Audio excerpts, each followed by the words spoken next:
बिस्मिल्लाहिर्रहमानिर्रहीम।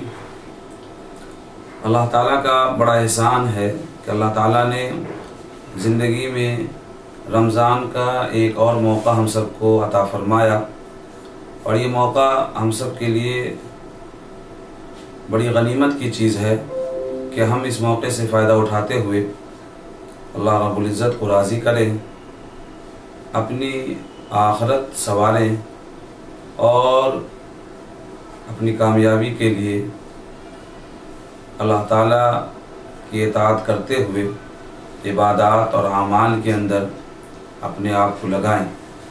रमज़ानुल मुबारक ख़ास तौर से रोज़ा रखने का महीना है। रोज़ा जो एक अहम और ज़रूरी अमल है कि बंदा रोज़े के अंदर खाने पीने और जिनसी ख्वाहिशात से अपने आप को रोके रखता है। आम तौर पर छोटी छोटी बातें रोज़े को फासिद कर देती हैं, मुतासिर कर देती हैं, रोज़ा टूट जाता है, और बहुत सारी बातें ना जानने की वजह से भी रोज़े में बड़ी लापरवाही या कमी कोताही हो जाती है। इस सिलसिले में आज की इस मजलिस के अंदर मैं आपको बताता हूँ कि रोज़ा किन चीज़ों से टूट जाता है और किन चीज़ों की वजह से रोज़े में कोई ख़राबी नहीं आती है।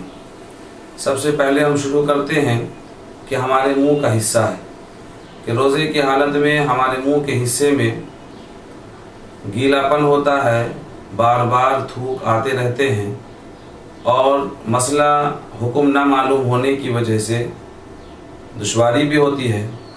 तो थूक का हुक्म हमारा आप ये जान लें कि मुंह में आने वाला थूक अगर बिला इरादा आ रहा है और वो वापस पेट के अंदर चला गया या हम निगल गए बिला इरादा, तो इस तरह से हमारे रोज़े पर कोई असर नहीं होगा। मुंह का वो थूक जो बिला इरादा मुंह में आकर के जमा हो जाए और फिर हम उसको वापस अंदर मुंह में ले लें, तो इससे रोज़े में कोई फ़र्क नहीं पड़ता है, रोज़ा बदस्तूर बाकी है और रोज़े में कोई ख़राबी नहीं होती है। लेकिन अगर बिल इरादा और क़स्दन हमने थूक मुंह में जमा कर लिया है और फिर उसको घोंट लिए हैं या निगल लिया है, तो इस सूरत में रोज़ा तो नहीं टूटेगा, लेकिन रोज़े में कराहियत और रोज़े के सवाब में कमी आ जाएगी। तो ये थूक से मुताल्लिक़ एक हुक्म है कि अगर बिला इरादा हमारे मुंह में थूक जमा हो रहा है और हम उसको निगल लिए हैं, तो उससे हमारे रोज़े पर कोई फ़र्क नहीं पड़ेगा।